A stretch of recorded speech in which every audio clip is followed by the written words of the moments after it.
Picture this: Roswell, New Mexico, 1947. A place so quiet you could hear a pin drop.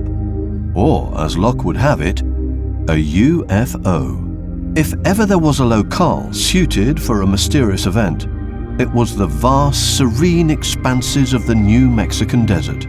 You half expect a tumbleweed to roll by dramatically, perhaps pausing for effect. Now enter Mac Brazel, a local rancher. On what he'd probably expected to be a standard July morning, Mac, surely thinking about rancher-type duties, counting sheep, mending fences, the latest in cowboy boot fashion, instead stumbled upon something that defied logic and the generally accepted knowledge of aerodynamics. It was debris, but not just any debris. This was odd debris. Metal scraps that wouldn't break, strange markings, bits and bobs that didn't exactly scream, "Made in USA." Naturally, like any of us would after finding potential ET paraphernalia, Mac called it in.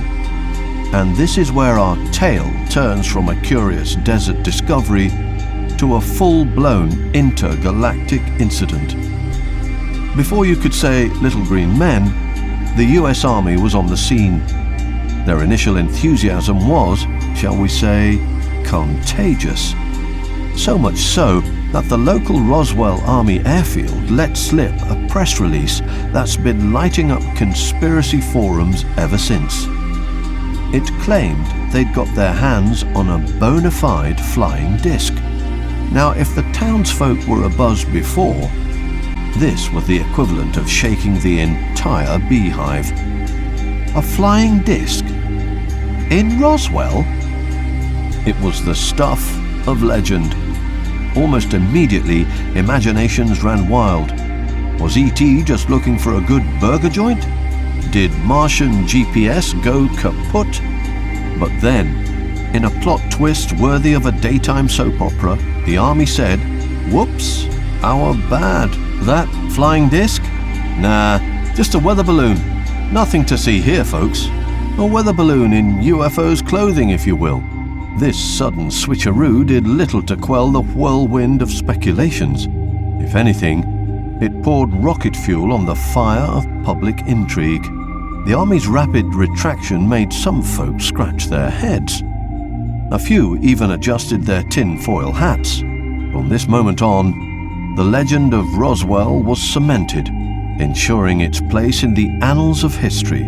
One has to wonder, if it really was a weather balloon, it must have been the most exciting one in history. And if it wasn't, well, let's just say someone somewhere might still be enjoying an otherworldly chuckle. Government Secrets and Area 51. Ah, Area 51. If ever there was a place shrouded in more mystery than Grandma Edna's secret meatloaf recipe, it's this patch of Nevada desert. It's the sort of place you imagine top brass military officials might visit, sporting sunglasses at night, whispering in code and muttering about clearances and protocols. Nestled deep within the barren Nevada desert, a comfortable 83 miles north-northwest of Las Vegas, lies Area 51. It's the Disneyland for conspiracy theorists. Without the mascots, of course, unless you count alleged little green men. What's really going on in there? The US government remained tight-lipped about Area 51 for decades. It wasn't until 2013 that they even acknowledged its existence. Before then, it was like that cousin nobody talks about because he believes socks are trying to control his mind. Officially, Area 51 is just a hub for testing experimental aircraft. You know, the sort of stuff that might look, from a distance, like a UFO, especially after one too many at the local bar. But this totally logical explanation hasn't stopped many from speculating that the base is also a hotspot for for extraterrestrial meet and greets. This brings us back to our friends from Roswell. As the tale goes, the debris from the Roswell incident wasn't the only thing retrieved. Oh no, there were passengers. And they weren't the type to carry passports.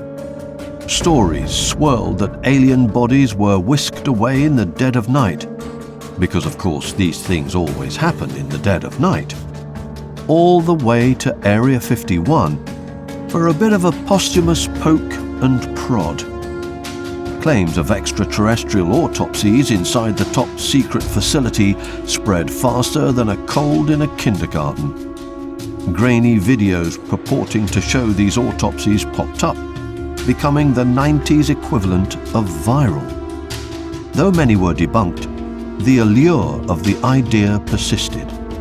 If humans are so intrigued by a regular old frog dissection in biology class, imagine the allure of an otherworldly anatomy lesson. The government, with their characteristic poker face, denied such wild tales.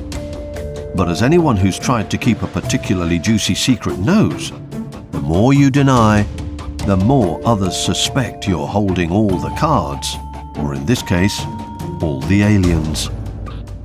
While it's tempting to picture a team of scientists huddled around an alien, taking notes and perhaps wondering how on Mars they got themselves into this situation, the likelihood remains slim. But in the vast universe of possibility, who truly knows? Perhaps somewhere in Area 51, there's a janitor who's sworn to secrecy, cleaning up after otherworldly visitors and chuckling to himself about the world's wildest workplace. A sky full of sightings. I sometimes wonder if extraterrestrials, while zipping past Earth, consider our little blue and green planet the Disneyland of the universe. I mean, we've got water slides, cheeseburgers, and a penchant for staring up at the night sky, always hoping for a light show. What's not to love? Long before the Roswell ruckus, humans have been pointing skyward, often after a pint or two, to excitedly whisper, "Did you see that?" UFO sightings have been as varied as they've been numerous. Let's take a whirlwind tour. In 1942, the skies over Los Angeles became a literal theater of war during what's now called the Battle of Los Angeles. Hundreds of anti-aircraft artillery rounds were fired at what was believed to be an enemy attacker, but no aircraft wreckage was ever found. Was it an alien flyby or a weather balloon? To this day, nobody is quite sure. Then there's the curious case of the Lubbock Lights in Texas, 1951. College professors, a notably sober group I assure you, reported a formation of lights flying over the city. Now I've seen fireflies in summer, but none that could nail formation flying quite like that. And who could forget the Phoenix Lights of 1997? Thousands, yes, thousands, witnessed a massive V-shaped craft hovering silently. If that was a weather balloon, it was having one heck of an identity crisis. Now, one or two isolated sightings might be brushed off as misidentified aircraft, migratory birds, or perhaps that third glass of wine. But when sightings stack up like pancakes on a Sunday morning, even Uncle Sam can't help but take a peek.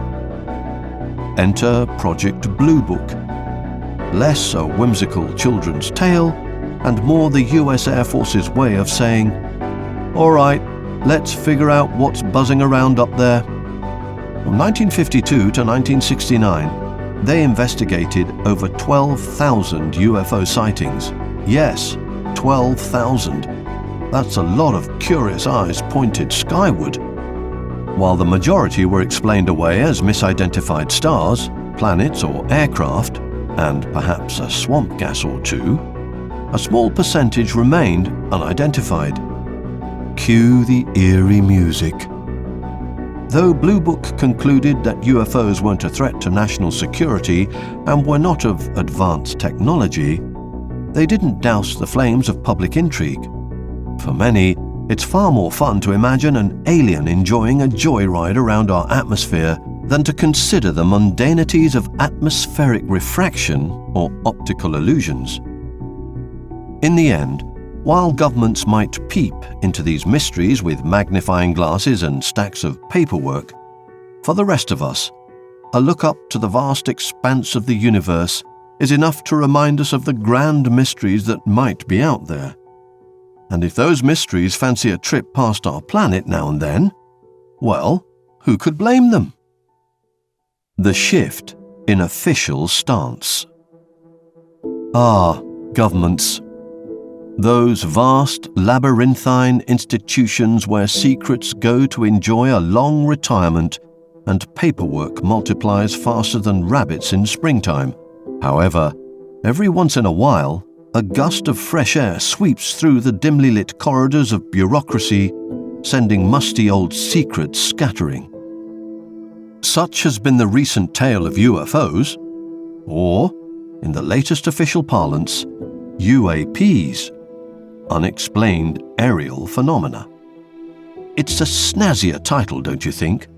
More scientific and less little green men in flying saucers. For the longest time, the US military's playbook on UFOs could have been written by any parent with a chocolate-smeared toddler. Deny everything, then redirect. UFO? Oh, you must mean that weather balloon. Now, have you seen Russia's new missile? But as with all things, times change. Perhaps it's the influence of the information age, or maybe the extraterrestrials have upgraded their engines and are showing off just a tad. Whatever the cause, the stance on these high-flying enigmas began to wobble like a spinning top nearing its end. In an uncharacteristic bout of candor, the US military began admitting that some of these UAPs left them scratching their heads hard. These weren't dismissed as wayward kites, overzealous drones, or particularly ambitious seagulls. No, these were true blue, or should I say true glow, mysteries of the skies. The biggest shock came when the Navy, in a move that seemed to channel its inner Hollywood producer, released a few blockbuster hits of its own. Grainy monochrome, but utterly gripping. These declassified videos from the 2000s showcased Navy pilots encountering things that would make Isaac Newton toss his apple out the window. We're talking objects zipping around with the zesty zaniness that defies our understanding of physics. These were not your grandma's UFOs. These were the high-tech, next-gen, what on earth is that models. Pilots tracked objects moving at seemingly hypersonic speeds, making turns as if inertia was merely a suggestion, and stopping mid-air, defying, well, pretty much everything we know about aerodynamics. One can only imagine the discussions back on the aircraft carriers. Hey Jim, remember that thing about objects in motion staying in motion? Yeah, I think something up there didn't get the memo.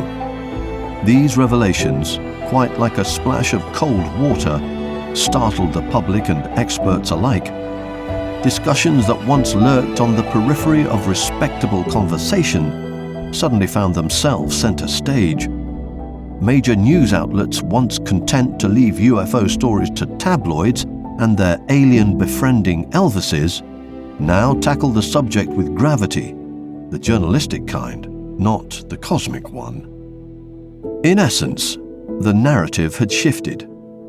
We went from, "Nothing to see here, folks," to, "We're not entirely sure what you're seeing, but we see it too."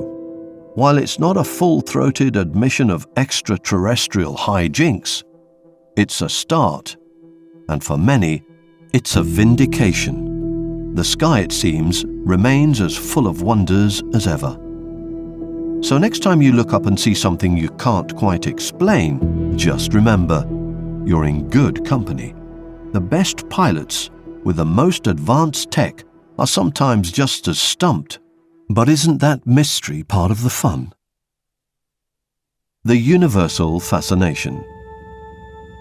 You know, when you gaze up on a clear night past the glimmering constellations, past the gaudy glow of Mars, you might find yourself pondering a question as old as humanity itself. Are we alone? Now, I'm not talking about that existential angst you feel when Netflix asks if you're still watching after your 5th consecutive episode. I mean that big, grand, cosmic aloneness. From the first time the first cave person gazed skywards, we've been a species enraptured by what's out there. And let's face it, it's not hard to see why. The universe is, by any measure, a staggeringly vast place. So vast that if it were a book, it would have more pages than a tax code, but with far more interesting plot twists. And on one of those pages, a tiny inconspicuous footnote really, there's us. So amidst this celestial sea of swirling galaxies, bursting supernovas, and cheeky black holes always trying to pull everything into their cosmic vanishing acts, is it so absurd to think there might be someone else out there? Another civilization wondering, as they sip their extraterrestrial tea, is there anybody else out there? This inherent curiosity, this insatiable itch to know, is simply human. Whether it's wanting to know if your neighbor's lawn really is greener, or if there's someone out there in the Andromeda galaxy waving back, we just have to know. And oh, how this fascination has seeped into our cultural fabric. Long before we could put a man on the moon, we put little green men in our stories. They arrived in flying saucers with motives ranging from the benignly curious to the outright nefarious. Movies like Close Encounters of the Third Kind didn't just entertain, they encapsulated a collective yearning, a hope that the lights in the sky weren't just distant suns, but signals. E.T. showed us that while aliens might have strange fingers and a penchant for Reese's Pieces, deep down, they just want to phone home. And then there's the X-Files. Mulder and Scully, with a blend of paranoia, government cover-ups and the occasional fluke man. It convinced a generation that the truth was, indeed, out there, and might require an FBI badge to uncover. These tales, whether they depict heart-warming interstellar friendships or slightly more uncomfortable probing scenarios, tap into a shared wonder. They bridge the gap between the known and unknown, taking us on journeys that our space shuttles, as impressive as they are, cannot yet achieve. In the end, whether you're a staunch UFO skeptic or someone who keeps an aluminium foil hat at the ready, one thing is clear. The idea of life beyond our blue marble touches something deep within us. It reminds us that the universe, with all its mysteries, wonders, and potential friends, or frenemies, is a story we're still just beginning to read. And as we turn the pages, with our eyes on the skies and our ears tuned to every potential cosmic whisper, we continue the age-old quest to understand our place among the stars. So here's to the dreamers, the stargazers, and the storytellers who remind us to always look up and wonder. If you enjoyed this conspiracy theory deep dive, you can buy my book Conspiracies on Amazon and order the full audiobook on Audible, where I delve even deeper into the labyrinth of modern myths, guiding you through a mesmerizing journey of the most tantalizing conspiracy theories of our age. Links in the description below.